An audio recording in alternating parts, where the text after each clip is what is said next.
Students welcome to motivation व study YouTube channel. और हमने आज से स्टार्ट की है कंप्यूटर अवेयरनेस की टेस्ट सीरीज़।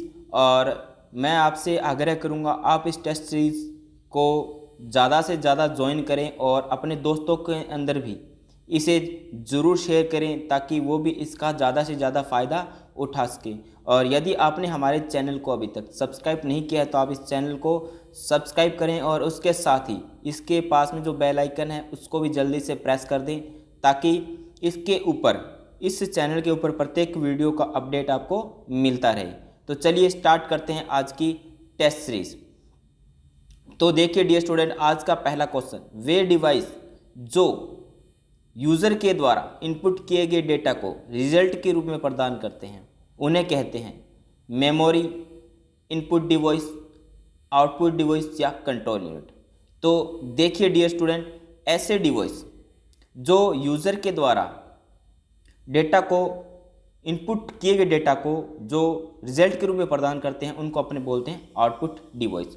देखिए स्टूडेंट, जब भी किसी डेटा को कंप्यूटर के अंदर इनपुट किया जाता है तो सबसे पहला डेटा जो है वो इनपुट होने के पश्चात जाएगा सीपीयू के अंदर और सीपीयू उस पर करेगा प्रोसेसिंग और प्रोसेसिंग करने के पश्चात अपने को क्या मिलेगा, आउटपुट मिलेगा। तो इसी को बोला जाता है आउटपुट डिवाइस। आई होप आपको ये क्वेश्चन है जो समझ में आ गया होगा। आगे क्वेश्चन नंबर 2 देखिए डियर स्टूडेंट, इसमें लिखा हुआ है MICR का फुल फॉर्म अर्थात MICR का पूरा नाम क्या है।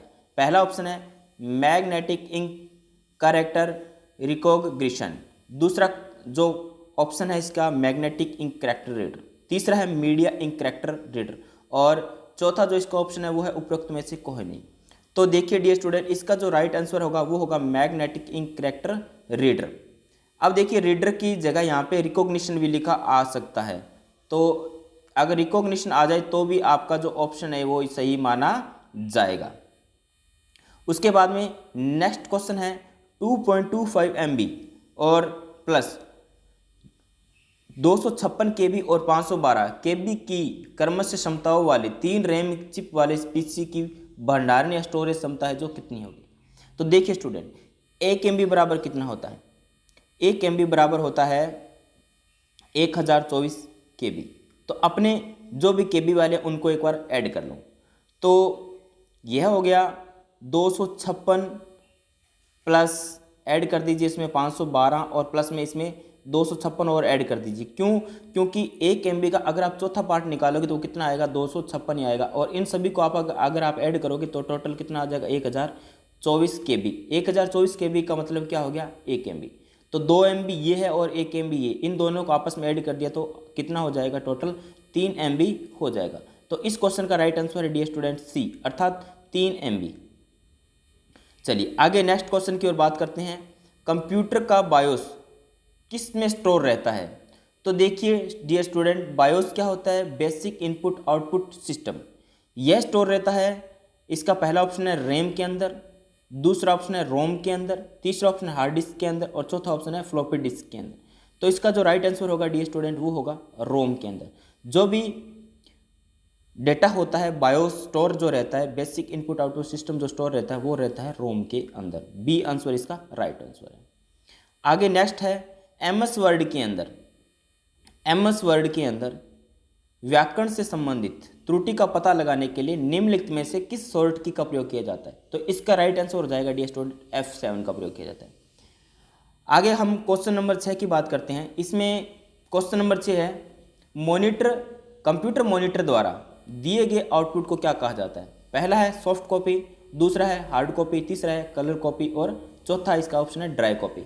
तो इसका जो राइट आंसर होगा डियर स्टूडेंट वो होगा सॉफ्ट कॉपी। देखिए कॉपी 2 प्रकार की होती है, एक हार्ड कॉपी होती है, एक सॉफ्ट कॉपी होती है। हार्ड कॉपी इसको बोलते हैं जिसको देख और छू सकते हैं और सॉफ्ट कॉपी जिसको केवल अपने कंप्यूटर की स्क्रीन के ऊपर देखा जा सकता है। तो मॉनिटर के द्वारा प्राप्त जो आउटपुट होता है वो सॉफ्ट कॉपी कहलाता है। आगे देखिए डियर स्टूडेंट, PROM का पूरा नाम है, इसका पहला ऑप्शन है प्रोग्रामेबल रीड ओनली मेमोरी, दूसरा ऑप्शन है प्रोसेस रीड ओनली मेमोरी, तीसरा जो ऑप्शन है प्रोग्रामेबल रैंडम ओनली मेमोरी और चौथा जो ऑप्शन है इसका अर्थात डी ऑप्शन जो है प्रोग्राम रैंडम ओनली मेमोरी। तो इसका राइट आंसर हो जाएगा dear student programmable read only memory, जो कि रोम का एक प्रकार है। रोम के बारे में हम डिटेल में कंप्यूटर की क्लास के अंदर पढ़ने वाले हैं। आगे नेक्स्ट क्वेश्चन है, निम्नलिखित में से कौन सा कथन सत्य है? 1 KB बराबर 1024 बाइट, 1 MB बराबर 1024 बाइट, 1 KB बराबर 1000 बाइट और 1 MB बराबर 1000 बाइट। तो इसका जो राइट आंसर होगा डियर स्टूडेंट वो होगा 1 KB बराबर 1024 बाइट। ये हम जब मेमोरी यूनिट्स पढ़ेंगे तो उसके अंदर मैं आपको इन डिटेल करवाने वाला हूँ। आगे नेक्स्ट क्वेश्चन है, इनमें से सबसे तेज मेमोरी कौन सी है? तो पहला ऑप्शन है इसके अंदर CD रोम, रैम, रजिस्टर या कैश। तो इसका जो राइट आंसर होगा डियर स्टूडेंट वो रहेगा रजिस्टर। रजिस्टर जो मेमोरी होती है वो सबसे तेज होती है। जो रजिस्टर मेमोरी होती है वो CPU का एक भाग होता है। CPU जो होता है इसके 3 भाग होते हैं। पहला होता है ALU जिसको अपन बोलते हैं अर्थमेटिक लॉजिक यूनिट, और दूसरा जो भाग होता है CPU का वो होता है MEU जिसको अपने बोलते हैं मेमोरी यूनिट, दूसरा जो इसका पार्ट होता है वो होता है CU अर्थात कंट्रोल यूनिट, और तीसरा जो भाग होता है CPU का वो होता है रजिस्टर। रजिस्टर होती है CPU की एक सूक्ष्म मेमोरी जो कि कंप्यूटर के अंदर सबसे तेज मेमोरी होती है। आगे नेक्स्ट क्वेश्चन है, पहले से ऑन कंप्यूटर को रीस्टार्ट करने को क्या कहते हैं? तो इसको बोला जाता है डियर स्टूडेंट वार्म बूटिंग। तो कंप्यूटर को जब हम रीस्टार्ट करते हैं वो कहलाता है वार्म बूटिंग। देखिए बूटिंग क्या होता है? बूटिंग होता है कंप्यूटर को स्टार्ट करना। जब हम कंप्यूटर को ऑन करते हैं वो प्रोसेस कहलाती है बूटिंग। और बूटिंग 2 प्रकार की होती है, एक होती है कोल्ड बूटिंग, एक होती है वार्म बूटिंग।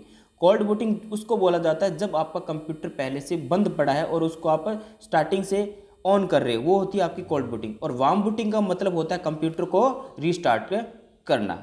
चलिए, तो इसका राइट आंसर हो जाएगा डी, वार्म बूटिंग इसका राइट आंसर है। आगे क्वेश्चन नंबर 11 की बात करते हैं, कंप्यूटर साक्षरता दिवस है जो कब मनाया जाता है? तो इसका राइट आंसर होगा डियर स्टूडेंट 2 दिसंबर को। 2 दिसंबर को कंप्यूटर साक्षरता दिवस है जो मनाया जाता है। आगे क्वेश्चन नंबर 12 है, एक बाइट में होते हैं 8 बिट, 16 बिट, 32 बिट या 64 बिट। तो इसका राइट आंसर हो जाएगा डियर स्टूडेंट 8 बिट। उसके पश्चात हम नेक्स्ट क्वेश्चन की बात करते हैं, और नेक्स्ट क्वेश्चन जो है वो है बाइनरी नंबर प्रणाली में कितने अंक होते हैं? तो बाइनरी जो नंबर प्रणाली होती है डियर स्टूडेंट उसमें सिर्फ 2 अंक होते हैं। वो होते हैं, एक 0 होता है और एक होता है 1। एक होता है 0 और एक होता है 1। ये 2 बाइनरी डिजिट होते हैं, 2 ही अंक होते हैं 0 और 1। आगे बूटिंग प्रोसेस के दौरान कंप्यूटर जिन प्राथमिक डिवाइसों पर निर्भर करता है वह कार्य से कर रहे हैं नहीं कर रहे हैं और बायोस को रन करता है, उसको क्या बोलते हैं? देखिए डियर स्टूडेंट, जब कंप्यूटर स्टार्ट होता है तो स्टार्ट होने के पश्चात कंप्यूटर अपने साथ में जुड़े हुए बेसिक जो इनपुट और आउटपुट सिस्टम होता है उसकी जांच करता है, और उस जांच को एक टेस्ट बोला जाता है और वो टेस्ट कहलाता है पोस्ट। और इस पोस्ट का पूरा नाम हो जाएगा पावर ऑन सेल्फ टेस्ट। अर्थात कंप्यूटर अपनी खुद की जांच करता है, उसके साथ में जुड़े हुए विभिन्न प्रकार के इनपुट या जो जितने प्रकार के हार्डवेयर वो सही से काम कर रहे हैं या नहीं, इस टेस्ट को बोला जाता है पोस्ट टेस्ट। उसके पश्चात नेक्स्ट क्वेश्चन है, क्वेश्चन नंबर 15 है, इनमें से कौन सी मेमोरी अस्थायी मेमोरी होती है अर्थात वोलेटाइल मेमोरी होती है? अर्थात ऐसी मेमोरी जिसमें से डेटा जो ऑटोमेटिकली इरेज हो सकता है, तो वो होती है, देखिए dear student, random access memory, read only memory, A और बी दोनों या इनमें से कोई नहीं। तो इसका राइट आंसर हो जाएगा रैम। रैम अर्थात रैंडम एक्सेस मेमोरी जो होती है वो होती है वोलेटाइल प्रकृति की। अर्थात उनमें अगर आप किसी कंप्यूटर के अंदर काम कर रहे हो, अगर उसमें कोई फाइल आपकी सेव नहीं है और एक अचानक से एक बार लाइट चली जाएगी तो इस रैम के अंदर स्टोर जो भी डेटा होता है वो सारा का सारा ऑटोमेटिकली इरेज हो जाता है। इसी कारण अपने रैम को बोलते हैं वोलेटाइल मेमोरी। तो आज हम बस इतने 15 क्वेश्चन करने वाले हैं, बाकी हम नेक्स्ट वीडियो के अंदर करेंगे। तो अगर आपने हमारे चैनल को अभी तक सब्सक्राइब नहीं किया तो आप इस चैनल को जल्दी से सब्सक्राइब कर लें और उसके पास में जो बेल आइकन है उसको जल्दी से प्रेस कर लें। और इस क्वेश्चन जो इसी टेस्ट की अगर आप PDF पाना चाहते हो तो आप हमें टेलीग्राम पर फॉलो कर सकते हो, और उसी के साथ आप हमें इंस्टाग्राम पर फॉलो कर सकते हो और फेसबुक पर भी आप फॉलो कर सकते हो। तो आप को ये वीडियो कैसा लगा आप हमें ज़रूर बताएं। आज के वीडियो के अंदर इतना ही, मिलते हैं नेक्स्ट वीडियो के अंदर। थैंक यू, धन्यवाद।